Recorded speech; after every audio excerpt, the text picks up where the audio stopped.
ചായയും ഞാൻ പോയിട്ട് ഉഴുന്ന് വടയും വാങ്ങി. എൻ്റെ ഫേവറേറ്റാണ് ഉഴുന്ന് വട. അപ്പോൾ അതിലേക്ക് ചമ്മന്തി ഉണ്ട് കേട്ടോ. അപ്പോൾ ഇതൊക്കെ കഴിച്ചിട്ടുള്ള ഇനി അടുത്ത പരിപാടികൾ എന്ന് പറയുകയാണെങ്കിൽ ഒരുപാട്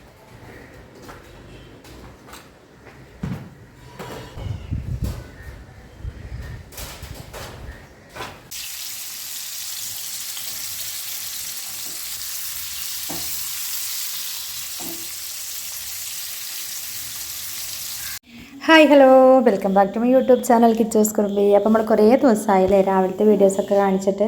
അപ്പോൾ ഇത് മക്കൾക്ക് ക്ലാസ് ഉള്ളൊരു ദിവസത്തെ മോർണിംഗ് റൊട്ടീനൊക്കെയാണ് കേട്ടോ. അപ്പോൾ ഇന്ന് ഞാൻ അവർക്ക് സ്കൂളിലേക്ക് കൊടുത്തയക്കാൻ വേണ്ടിയിട്ട് നമ്മൾ സോയാബീൻ വെച്ചിട്ട് ഒരു ബിരിയാണി അങ്ങനെ ഉണ്ടാക്കാൻ വേണ്ടിയിട്ട് പോവുകയാണ്. പിന്നെ കുറച്ച് കോളിഫ്ലവറൊക്കെ അങ്ങനെ വെള്ളത്തിലിട്ട് വെച്ചിട്ടുണ്ട്. അപ്പോൾ ബിരിയാണി ഉണ്ടാക്കാൻ വേണ്ടിയിട്ടുള്ള ഐറ്റംസൊക്കെ, അതായത് സോയാബീൻ വെച്ചിട്ടുള്ളൊരു റൈസ് കേട്ടോ. അപ്പോൾ അതിനുള്ള എല്ലാ ഐറ്റംസൊക്കെ റെഡിയാക്കി അവിടെ വെച്ചിട്ടുണ്ട്. അപ്പോൾ കുക്കറിലാണ് ഉണ്ടാക്കിയെടുക്കുന്നത് കേട്ടോ. അപ്പോൾ ഞാൻ കുറച്ച് സൺഫ്ലവർ ഓയിൽ ഒഴിച്ചു, പിന്നെ ഒരു സ്പൂൺ നെയ്യ് ഒഴിച്ചിട്ടുണ്ട് കേട്ടോ. അതിലേക്ക് ഞാൻ സ്പൈസസൊക്കെ എന്നിട്ട് പൊട്ടിച്ചു. അത് എണ്ണയിലേക്ക് ഇട്ടതിന് ശേഷം പിന്നെ ഞാൻ സവോളയും ക്യാരറ്റും കൂടി ഒരുമിച്ച് അതിലിട്ടിട്ടുണ്ട് വഴറ്റിയെടുക്കുകയാണ്. കുറച്ച് ഉപ്പും കൂടി ഇട്ടിട്ട് പിന്നെ ഞാൻ മിക്സിയുടെ ജാറിൽ ഒരു പച്ചമുളകും ചെറിയൊരു ഇഞ്ചിയുടെ കഷ്ണം 2-3 വെളുത്തുള്ളിയും വലിയ ജീരകം കൂടെ ജസ്റ്റ് ഒന്നിങ്ങോട്ട് ചതച്ചെടുത്തു കേട്ടോ. നമ്മൾ സാധാ ചിക്കനൊക്കെ വെച്ചിട്ട്, അതായത് നോൺ വെജ് വെച്ചിട്ട് നമ്മൾ ഉണ്ടാക്കുന്ന ബിരിയാണിക്ക് വേണ്ട അത്രയും സംഭവങ്ങൾ നമുക്ക് ഇതിലേക്ക് വേണ്ട. കാരണം മസാലകളൊക്കെ കൂടുതലായിട്ട് ടേസ്റ്റ് വേറെ ലെവലായിപ്പോവും. ഇതെന്ന് പറഞ്ഞാൽ നമ്മൾ സോയാബീനൊക്കെ ആണല്ലോ, അപ്പോൾ അതിലേക്ക് വേണ്ട കുറച്ച് മസാല ഒന്ന് തയ്യാറാക്കി എടുക്കാൻ കേട്ടോ. അപ്പോൾ ഒക്കെ വഴറ്റി കൊടുത്തതിന് ശേഷം അതിലേക്ക് പിന്നെ ഞാൻ പറഞ്ഞ ഒരു പച്ചമുളക്, ചെറിയ ഇഞ്ചി, 2-3 വെളുത്തുള്ളിയും പെരുംജീരകവും ചതച്ച ചേർത്ത് കൊടുത്തു. പിന്നെ മഞ്ഞൾപ്പൊടിയും മുളകും പൊടിയും ചിക്കൻ മസാലയും ആണ് ചേർത്ത് കൊടുത്തത് കേട്ടോ. പിന്നെ അതിലേക്ക് നമ്മൾ സോയാബീൻ ഇട്ട് കൊടുത്ത് ഇളക്കി കൊടുത്തു. തക്കാളി ഞാൻ നേരത്തെ ഇടാൻ മറന്നു. പിന്നെ ഞാൻ തക്കാളിയും ഇട്ടിട്ട് ജസ്റ്റ് കുറച്ച് സമയം ഒന്നിങ്ങനെ 2-3 മിനിറ്റ് ഇങ്ങനെ ഒന്ന് ഇളക്കിയിട്ട് പിന്നെ അടച്ചൊക്കെ വെച്ചിട്ടൊന്ന് വഴറ്റിയെടുക്കുകയാണ് കേട്ടോ. പിന്നെ ഉപ്പ് കുറച്ചിട്ട് കൊടുത്തു. മല്ലിയിലയും പുതിനയിലയും ഇട്ട് കൊടുക്കുകയാണ്. എനിക്ക് മല്ലിയിലയും പുതിനയിലയും കുറച്ച് അധികം ഇടണം ഇഷ്ടമാണ് കേട്ടോ. അതിൻ്റെ ഒരു ഫ്ലേവർ ഇങ്ങനെ ഇതിൽ ബിരിയാണിയിലും ചിക്കനിലൊക്കെ ഇടുമ്പോൾ ഭയങ്കര ഇഷ്ടമാണ് കേട്ടോ. അതുപോലെ മുട്ടക്കറിയൊക്കെ ഉണ്ടാക്കുമ്പോൾ ഇടുന്നത് ഭയങ്കര ഇഷ്ടമാണ്. അപ്പോൾ ഞാൻ ആ തക്കാളി നേരത്തെ വഴറ്റിയില്ലല്ലോ, അതുകൊണ്ടൊരു 2 സെക്കൻഡ് ഒന്നും ഇങ്ങോട്ട് അടച്ച് വെച്ച് വേവിച്ചു. പിന്നെ ഞാൻ അതിലേക്ക് ചൂടുവെള്ളമാണ് കേട്ടോ ഒഴിച്ചത്. ചൂടുവെള്ളം നമ്മൾ റൈസ് എത്രയാണോ എടുത്തത് അതിൻ്റെ ഒരു കണക്കിനാണ് എടുത്തത് കേട്ടോ. കറക്റ്റ് അളവിലാണ് എടുത്തത്. 1 കപ്പ് അരിക്ക് 2 കപ്പ് വെള്ളം എന്ന് പറഞ്ഞ പോലെ അതുപോലെ ചൂടുവെള്ളമാണ് ഒഴിച്ചിട്ട് ഞാൻ തിളപ്പിച്ച വെള്ളം ഇവിടെ ഉണ്ടെന്ന് അത് ഒഴിച്ചു കൊടുത്തു. പിന്നെ ഞാൻ തൈരോ അങ്ങനത്തെ ഒന്നും ചേർത്തിട്ടില്ല കേട്ടോ. വേണമെങ്കിൽ നിങ്ങൾക്ക് തൈര് ചേർക്കാം. ഞാൻ തൈര് ചേർത്തില്ല. പകരം ഞാൻ ഒരു ലെമണിൻ്റെ ജ്യൂസ് അങ്ങനെ മുഴുവൻ ചേർക്കാം. നാരങ്ങ നീരാണ് ചേർത്ത് കൊടുത്തിട്ടുണ്ടായിരുന്നത്. പിന്നെ ഞാൻ ഇവിടെ ഉണ്ടാക്കാൻ വേണ്ടി എടുത്ത റൈസ് എന്ന് പറയുന്നത് ജീരകശാല റൈസാണ് കേട്ടോ. ആ ഒരു റൈസ് വെച്ചിട്ട് ഈ ഒരു ചോറുണ്ടാക്കിയിട്ടുണ്ടെങ്കിൽ ഉണ്ടല്ലോ മക്കളെ ഒരു രക്ഷയില്ല, അത്രയും ടേസ്റ്റാണ്. അപ്പോൾ ഇതാകുമ്പോൾ പെട്ടെന്ന് രാവിലെ മക്കൾക്ക് കഴിക്കാനും ഇത് മതി എന്ന് പറഞ്ഞു. അപ്പോൾ ഇന്നൊരു ബ്രേക്ക്ഫാസ്റ്റാണ്, പ്രത്യേകിച്ചൊന്നും ഞാൻ ഉണ്ടാക്കണില്ല കേട്ടോ. പിന്നെ ഇത് സിമ്മിലിട്ടിട്ട് 2 വിസിലാണ് ഞാൻ അടുപ്പിച്ചെടുത്തത്. അപ്പോൾ 2ാമത്തെ വിസിൽ അടിച്ചു, അത് ഓഫ് ഇട്ടിട്ടുണ്ട്. പിന്നെ ഇപ്പുറത്തെ അടുപ്പത്ത് ഞാൻ അവർക്ക് സൈഡായിട്ടൊന്നും കൂടി എന്തെങ്കിലും ഒന്ന് വെക്കാമല്ലോ, സാലഡ് വെക്കാമെന്നാണ് വിചാരിച്ചത്. അപ്പോൾ ഒരു സാലഡ് വേണ്ട, പിന്നെ കോളിഫ്ലവർ ഫ്രൈ ചെയ്താൽ മതി എന്ന് പറഞ്ഞു. അപ്പോൾ അതും കൂടിയാണ് കേട്ടോ. അപ്പോൾ നമ്മുടെ കുക്കറിൻ്റെ പ്രഷറൊക്കെ ഒന്ന് പോയപ്പോൾ ഞാനത് തുറന്ന് കാസറോളിൻ്റെ പാത്രത്തിലേക്ക് ഒന്ന് ഇട്ട് വെക്കുകയാണ് കേട്ടോ. അപ്പോൾ ഇത് നല്ല ചോറ് ഇങ്ങനെ ഒന്നൊന്നിൽ തൊടാണ്ട് അങ്ങനെ നല്ല ഇതിലിരിക്കുന്നുണ്ട്. അത് മാത്രമല്ല ഈ ഒരു റൈസ് വെച്ചുണ്ടാക്കുമ്പോൾ ഒന്നും കൂടെ ഇതിന് വേറെ ഒന്നും കഴിക്കാൻ വേണമെന്നില്ല. വേണമെങ്കിൽ ഉള്ള അച്ചാറോ അങ്ങനെ എന്തെങ്കിലുമൊക്കെ മതി കേട്ടോ. അപ്പോൾ കോളിഫ്ലവർ അവിടെ ഞാൻ ചൂടുവെള്ളത്തിലിട്ട് തിളപ്പിച്ചിട്ടുണ്ട്. അപ്പോൾ അതിലേക്കുള്ളൊരു മസാല ഉണ്ടാക്കിയെടുക്കുകയാണ് കേട്ടോ. മഞ്ഞൾപ്പൊടിയും ചിക്കൻ മസാലയും പിന്നെ കാശ്മീരി ചില്ലാണ് ചേർത്തത്, മുളക് പൊടി ചേർത്തിട്ടില്ല. പിന്നെ കുറച്ച് കോൺഫ്ലവറും കൂടെ ചേർത്തിട്ട് അതവിടെ മസാലയൊക്കെ തേച്ച് പിടിപ്പിച്ചിട്ടോ. അതിൻ്റെ ഇടയ്ക്ക് കിച്ചുമോള് രാവിലെ എണീറ്റ് വന്നപ്പോഴേ അവൾ പറയണം, അമ്മ നല്ലൊരു മണം അടിച്ചിട്ടാണ് ഞാൻ വന്നത് കാരണം. അപ്പോൾ രാത്രി ചോദിക്കട്ടെ ഞാൻ അവരോട്, എന്താ നാളെ നിങ്ങൾക്ക് രാവിലെ എന്താണ് തിന്നാൻ ഉണ്ടാക്കേണ്ടത് എന്ന് ചോദിക്കും. അപ്പോൾ അവർ പറയും എന്താ ഉണ്ടാക്കണമെന്ന് വെച്ചാൽ എന്തുണ്ടാക്കാൻ മാറി, അങ്ങനെ പ്രത്യേകിച്ചൊന്നും പറയലില്ല. അപ്പോൾ ഇത് ഞാൻ അങ്ങോട്ട് പറഞ്ഞതാണ്, നാളെ നമുക്ക് സോയാബീൻ വെച്ചിട്ട് റൈസ് ഉണ്ടാക്കല്ലേ, എന്നാൽ പിന്നെ അതന്നെ മതിയോ രാവിലെ തിന്നാൻ, അത് മതിയോ എന്ന് ചോദിച്ചപ്പോൾ പറഞ്ഞു അത് മതി എന്ന് പറഞ്ഞു. അങ്ങനെയാണ് ഇപ്പോൾ ഇത് ഉണ്ടാക്കണത് കേട്ടോ. അപ്പോൾ ഓള് രാവിലെ ഓളിനോട് ഉണർന്നപ്പോഴേ ഈ ഒരു മണാട്ടമ്മ അടിച്ചത്, അതുകൊണ്ട് ഞാൻ നേരത്തെ എണീറ്റു എന്നൊക്കെ പറയുന്നുണ്ട്. അമ്മ അടുക്കളയിൽ വന്നൊക്കെ നിൽക്കുകയാണ് കേട്ടോ. അങ്ങനെ ഓരോ കാര്യങ്ങൾ പറയണ്ട്. പിന്നെ പറയാണ്ട് ഇപ്പോൾ ഹൈസ്കൂളിലൊക്കെ ആയതുകൊണ്ട് തന്നെ എന്നും 2ആൾക്കും ഓരോ കഥകൾ പറയാനുണ്ടാവും. അപ്പോൾ ചേച്ചി അനിയത്തി ഒരേ സ്കൂളിലാണ് കേട്ടോ. ഹയർ സെക്കൻഡറിക്കാരും മറ്റേ ഹൈസ്കൂളുകാരൊക്കെ ഒന്നിൽ തന്നെ ആയതുകൊണ്ടേ അവിടുത്തെ ഓരോ കാര്യങ്ങൾ വന്ന് പറയുകയാണ്. കുട്ടികളത് പറഞ്ഞു, കുട്ടികളിത് പറഞ്ഞു എന്നുള്ളതൊക്കെ. അപ്പോൾ ഇപ്പോഴത്തെ ക്ലാസ്സിൽ അവർ മുമ്പ് പഠിച്ച ക്ലാസ്സിൽ അതേ കുട്ടികളും അറിയാത്ത കുട്ടികളൊക്കെ ഉണ്ട്. അപ്പോൾ ഞാൻ ചോദിക്കുന്ന അറിയാത്ത കുട്ടികളുടെയൊക്കെ അങ്ങോട്ട് പോയി വർത്താനം പറയണം എന്നൊക്കെ പറയണേ. അപ്പം ഓരിങ്ങോട്ട് മിണ്ടണ്ടേ, അങ്ങനെയാണല്ലോ ഇപ്പോൾ അത് കുട്ടികൾ, ഓരിങ്ങോട്ട് മിണ്ടാൻ എങ്ങനെ ഞങ്ങൾ അങ്ങോട്ട് മിണ്ടാൻ, അങ്ങനത്തെ ഒരു വർത്താനമാണല്ലോ. അപ്പോൾ ഇപ്പോൾ വൈകുന്നേരം ആയാലും മോളി ഞാൻ കഴിഞ്ഞു. ഇവിടെ അടുക്കളയിൽ വന്ന് എന്നോട് ഓരോ കാര്യം പറയുമ്പോഴത്തേക്കും അടുത്ത ആളുണ്ടാവും അമ്മ എന്ന് വിളിച്ച് വരുന്നു കേട്ടോ. അങ്ങനെ അവർക്ക് സ്കൂളിലെ വിശേഷങ്ങൾ കുറേ പറയാനുണ്ടാവും കേട്ടോ. പറയാത്തതും നമ്മളെ മറച്ചു വയ്ക്കുന്ന കാര്യങ്ങളും ഉണ്ടാവും. ആ ഒരു പ്രായം അങ്ങനെയാണല്ലോ. എന്നാലും ഏകദേശം കാര്യങ്ങൾ സ്കൂളിൽ നടക്കുന്നത്, പുതിയ ടീച്ചേഴ്സൊക്കെ ആകുമ്പോൾ വീട്ടിലെ ഫാമിലിയെക്കുറിച്ച് ചോദിച്ചതും പാരൻസിനെ കുറിച്ച് ചോദിച്ചതും ജോലിയെക്കുറിച്ച് ചോദിച്ചതൊക്കെ പറയുന്നുണ്ട്. അപ്പം ഞാൻ പറഞ്ഞു, ദൈവമേ കിച്ചുമോളെ വാട്ടർ അതോറിറ്റിയിലാണ് ജോലി എന്നൊക്കെ നീ എങ്ങാനും അവിടെ പോയി പറയുമ്പോൾ അവർ വരുന്നെങ്കിൽ സർക്കാർ ജോലിയാണെന്നുള്ളത്, അത് താൽക്കാലിക ജോലിയാണ് കേട്ടോ, പെർമനൻ്റ് അല്ല, അങ്ങനെ എടുത്ത് പറയണം കേട്ടോ എന്നൊക്കെ പറയായിരുന്നു കേട്ടോ ഞാൻ. അപ്പോൾ ഏതൊരു ടീച്ചർ ചോദിച്ചു എന്നൊക്കെ പറഞ്ഞു. അപ്പോൾ ഫസ്റ്റ് ടൈം വരുമ്പോൾ ടീച്ചേഴ്സ് ആദ്യമൊന്നും അവർ പരിചയപ്പെടുകയാണല്ലോ ചെയ്യുക. അപ്പോൾ കാര്യമായിട്ട് ഇപ്പം അങ്ങനെ പഠിപ്പിക്കണമൊന്നും തുടങ്ങിയിട്ടില്ല കേട്ടോ. അപ്പോൾ അങ്ങനെ ഓരോ കോമഡി പറയുന്നുണ്ട്. പിന്നെ ചേച്ചീനെ കാണലുണ്ടമ്മ, ഞങ്ങൾ ചേച്ചീൻ്റെ ക്ലാസ്സിൻ്റെ അടുത്താണ്, അപ്പോൾ അവളെ കാണലുണ്ട്, അവൾക്ക് എന്നെ മനസ്സിലാവണില്ല, എനിക്ക് അവൾ എവിടെ നിന്ന് കണ്ടാലും മനസ്സിലാവും അമ്മ എന്നൊക്കെ പറയാൻ കേട്ടോ. അങ്ങനെ കുറേ രാവിലെ വന്ന് കുറേ തള്ളി ഒക്കെ മറിച്ചിട്ടിരിക്കുകയാണ് കേട്ടോ. പിന്നെ റൈസ് ആയിട്ടുണ്ട്. അപ്പോൾ ഞാൻ കോളിഫ്ലവർ അവിടെ വറക്കാൻ വെച്ചതാണ് കേട്ടോ. അങ്ങനെ മക്കൾ ഓരോന്ന് വന്ന് പറയുമ്പോൾ രസമാണ്. ഞാൻ പറഞ്ഞിട്ടില്ല മുമ്പും, അടുക്കളയിൽ നമ്മളെ കൂടെ ആരെങ്കിലുമൊക്കെ വേണം. നമ്മളിങ്ങനെ വെറുതെ ഇങ്ങനെ പണിയെടുക്കുമ്പോൾ എന്തോ പോലെയാണ്. പിന്നെ ഞാനധികം ചെയ്യുന്നതെന്നറിയോ, എന്തെങ്കിലും വല്ല ഭക്തിഗാനങ്ങളോ അങ്ങനത്തെ എന്തെങ്കിലും രാവിലെ അത് കേൾക്കുമ്പോൾ പ്രത്യേകം മൈൻഡിനൊക്കെ ഒരു എന്താ പറയുക, നല്ലൊരു പോസിറ്റീവ് എനർജി കിട്ടും. അപ്പോൾ ഞാൻ അവിടെ പാട്ട് അങ്ങനെ തുറന്ന് വെക്കും കേട്ടോ. അങ്ങനെയൊക്കെയാണ് ചെയ്യൽ.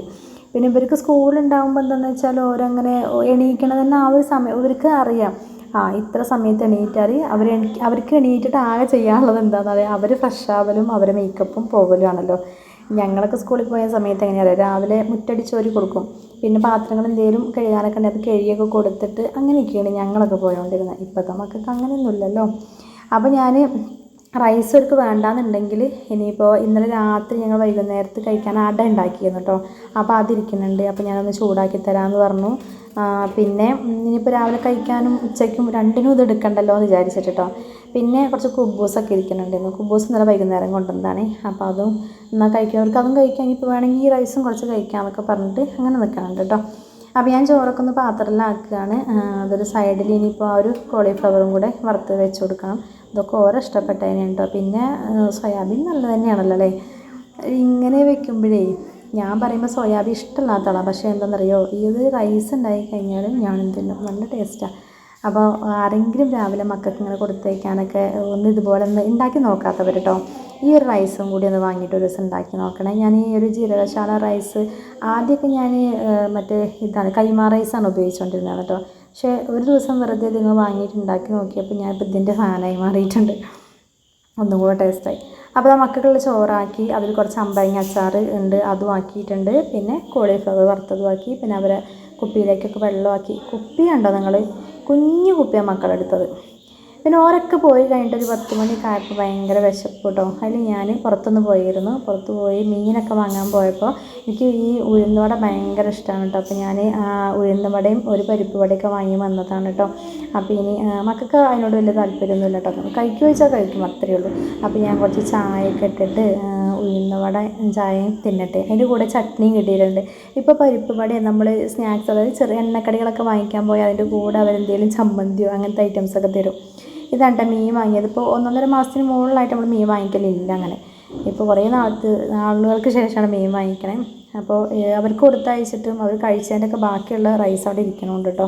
അപ്പോൾ ഞാൻ എന്തായാലും ചായ കുടിച്ചിട്ടേ ഉള്ളൂ ഇനിയിപ്പോൾ എന്താ പറയുക മീനൊക്കെ ഉണ്ടാക്കണത്. മീൻ ഉണ്ടാക്കാൻ വേണ്ടിയിട്ടാണ് ഇപ്പോൾ ഇതൊക്കെ എടുത്ത് സെറ്റാക്കിയിരുന്നത്. അപ്പോൾ എനിക്ക് തോന്നി കുളി കഴിഞ്ഞിട്ട് പിന്നെ നമ്മൾ നന്നാക്കിയോ ഒക്കെ വരുമ്പോഴത്തേക്കും നമ്മൾ ആ ഡ്രസ്സിലൊക്കെ ആവുമല്ലോ എന്ന് വിചാരിച്ചിട്ടാണ് കേട്ടോ. അപ്പോൾ ഇനി എന്തായാലും ഞാനാണെങ്കിലൊക്കെ ഉഴുന്നോടെ ഭയങ്കര ഇഷ്ടമാണ്. തിരുവനന്തപുരത്ത് ചെന്നിട്ട് രസവടയും അങ്ങനെ അതൊക്കെ അവിടെ നിന്നാണ് ഉഴുന്നുവടയൊക്കെ വല്ലാതെ ഞാൻ കഴിച്ചിട്ടുള്ളത്. അങ്ങനെയാണ് ഈ ഒരു ഉഴുന്നുവടേൻ്റെ ഒരു ഫാനായി മാറിയത് കേട്ടോ. അപ്പോൾ ഇതൊക്കെ ഒന്ന് അഴിച്ച് വെക്കട്ടെ, എന്നിട്ട് ചായ കുടിച്ച് കഴിഞ്ഞിട്ടേ ഉള്ളൂ പരിപാടി. അങ്ങനെ കുറച്ച് നേരം ചായ കുടിച്ചൊക്കെ കഴിഞ്ഞിരുന്നു. പിന്നെ വീണ്ടും നമ്മൾ അടുക്കളയിലേക്ക് വന്നിട്ടുണ്ട് കേട്ടോ. അപ്പോൾ ഞാനിതാ ഒരു പച്ചമുളക്, ഇഞ്ചി, വെളുത്തുള്ളി, വലിയ ജീരകം ഇതൊന്ന് ചതച്ചിട്ട് വരട്ടെ. പിന്നെ കുറച്ച് വെളിച്ചെണ്ണ ഒഴിച്ചു. മൺചട്ടിയിൽ ഉണ്ടാക്കാൻ വേണ്ടി പോകണം കേട്ടോ. അതിലേക്ക് ഉലുവ ഇട്ട് കൊടുക്കുകയാണ്. ഉലുവ പൊട്ടിയതിന് ശേഷം നമ്മൾ കുറച്ച് കറിവേപ്പിൻ്റെ ഇല ഇട്ട് കൊടുക്കും. പിന്നെ നമ്മൾ അരിഞ്ഞ് വെച്ചിട്ടുള്ള പച്ചമുളക്, അതുപോലെ സവോള നന്നായിട്ടൊന്ന് വഴറ്റിയെടുക്കുക കേട്ടോ. നമ്മളെല്ലാവരും ഉണ്ടാക്കണ പോലെ തന്നെയുള്ളൊരു എന്താ പറയുക മീൻ കറീൻ്റെ ഇതാണ്. പ്രത്യേകിച്ച് ഇതിലൊന്നും സ്പെഷ്യലൊന്നുമില്ല. പക്ഷേ ഈ ഒരു മീൻ നല്ല ടേസ്റ്റാണ്, നല്ല വിലയാണ് കേട്ടോ.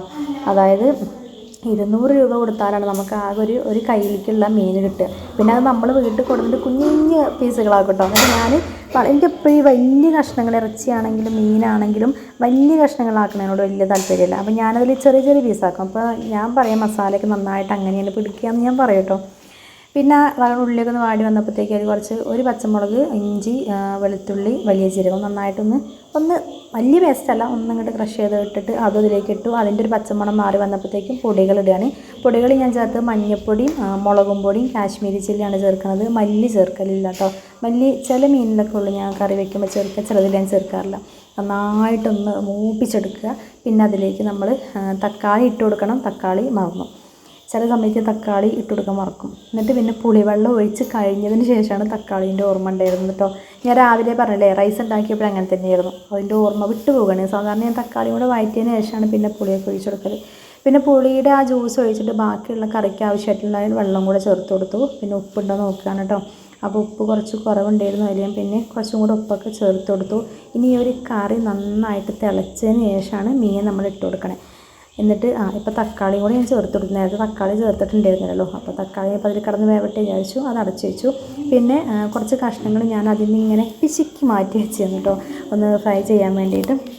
അപ്പോൾ അതിലേക്കുള്ള മസാലയൊക്കെ തേച്ച് കൊടുക്കണം. അതിലേക്ക് മഞ്ഞൾപ്പൊടിയും മുളക് പൊടിയും കാശ്മീരി ചില്ലി, പിന്നെ കുറച്ച് ഞാൻ നേരത്തെ കറിയിലേക്ക് ഇടാൻ വേണ്ടി ഇഞ്ചി വെളുത്തുള്ളിയൊക്കെ ചതച്ച് തന്നല്ലോ, അതിൽ നിന്ന് കുറച്ച് ഞാൻ മാറ്റി വെച്ചു. അതാണ് അതിൻ്റെ മുകളിൽ കേട്ടോ. അതും കൂടി ഇട്ടിട്ട് അങ്ങോട്ട് നന്നായിട്ട് അങ്ങോട്ട് തിരുമ്മി സെറ്റാക്കി വെക്കണം. നമ്മുടെ മീൻ കറി ആവണ ആ ഒരു സമയം കൊണ്ട് നമ്മുടെ ഈ മീൻ വറുക്കാനുള്ള മീനൊക്കെ അങ്ങോട്ട് നന്നായി മസാലയ്ക്ക് പിടിച്ചങ്ങോട്ട് ഇരിക്കും.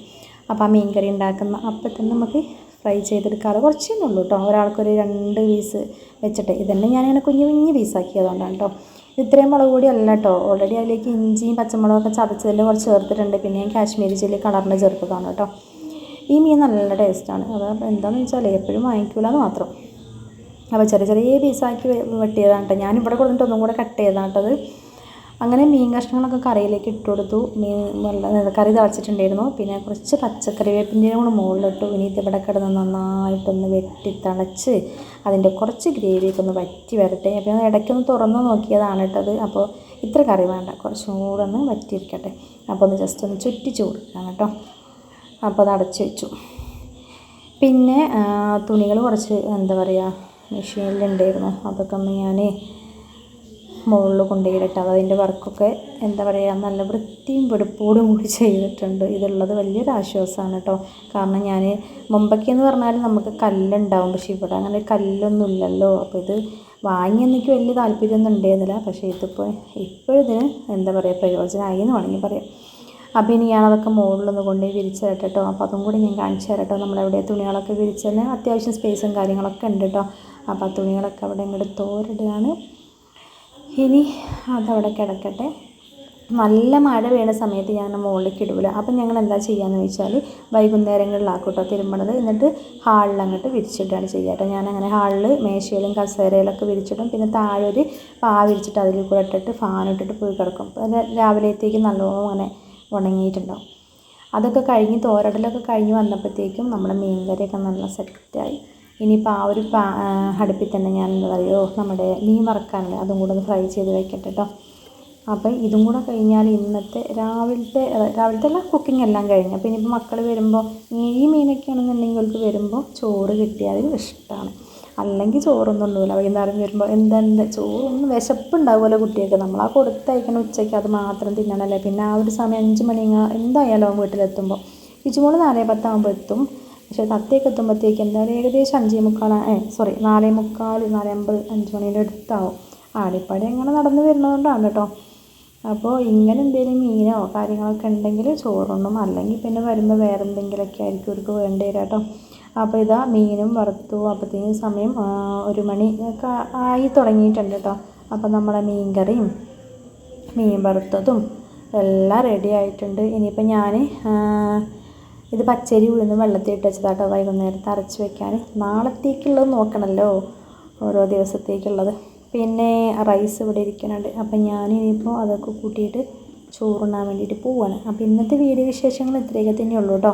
അപ്പോൾ കൂട്ടുകാർക്ക് ഞങ്ങളുടെ വീഡിയോ ഒക്കെ ഇഷ്ടപ്പെട്ടാൽ ലൈക്ക് ചെയ്യുക, ഷെയർ ചെയ്യുക, കമൻറ്റ് ചെയ്യുക. അപ്പോൾ അടുത്തൊരു വീഡിയോ ആയിട്ട് കാണാം. എല്ലാവർക്കും tata bye, see you, thanks for watching.